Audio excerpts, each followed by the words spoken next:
Hello guys, রাজমিস্ত্রি ভাইরা যারা নতুন মিস্ত্রি আছেন, পাট্টা মারার কিন্তু অনেক কৌশল আছে ভাই। খালি পাট্টা পারলেই কিন্তু পাট্টা হয় না। বিশেষ করে যারা নতুন মিস্ত্রি তারা সবসময় চেষ্টা করবেন ভাই প্রথম অবস্থায় শল করে পা করা। দেখেন আমি কিন্তু শল করেই করছি আপনাদের দেখানোর জন্য, বুঝছেন? শলে আছে বুঝছেন, ওদিকেও কোনায়ও শল করিয়া পা করে নেবেন, তাহলে আপনাদের কাজ করতে সমস্যা হবে না। নতুন ভাইদের জন্য এটা শেখার দরকার আছে।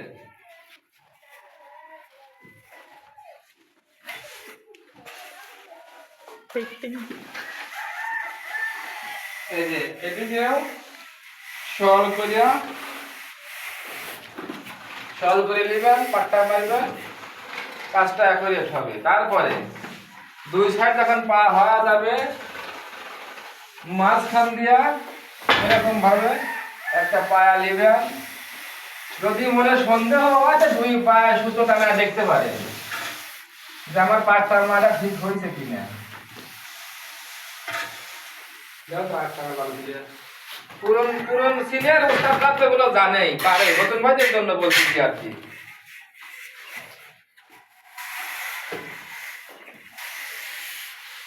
দুই সাইডের পাটটার সাথে মিলে পাটটা যেন কোনো গ্যাপ না থাকে। কই ওই আরেকটা বালু দাও, বালু দাও। দুই সাইডে হয়ে গেলে যে কোনো এক সাইড নিচে হয়তো উপরে আগে কাটবেন। আমি উপরে আগে কাটলাম, এই পায়ের সাথে মিল করিয়া যাতে পাটটা দাইবে না যায়।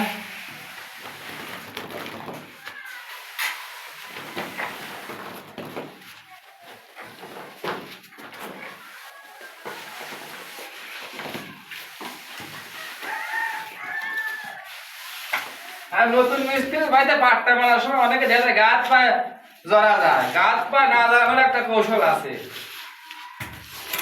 পাটটা এদিকে টান দিবেন, আপনার গায়ে কখনো মাল পড়বে না। আর যখন এইভাবে টান দিয়ে ফেলবেন তখন এই পাট্টার মাল সব আসিয়া হাত পায়ে ধরা যাবে। এগুলো কিন্তু শিখতে হবে। তারপর নিচে কাটতেন, উপরে কাটলাম, নিচে কাটতেন, এভাবে কাটতেন। কাঁচার মফিস কাঁচা ভালো মোটামুটি হয়ে গেছে। তারপর এখন খাড়া একটা টান, খাড়া এইভাবে টান দিলাম, দেখেন একই রেট হচ্ছে।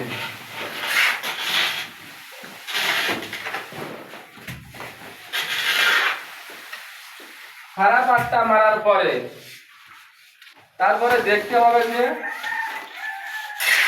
কসে কসে পাটটা ঠিক আছে নাকি, এদিকে দেখতে হবে এভাবে ঠিক আছে নাকি, এদিকেও কিন্তু দেখতে হবে।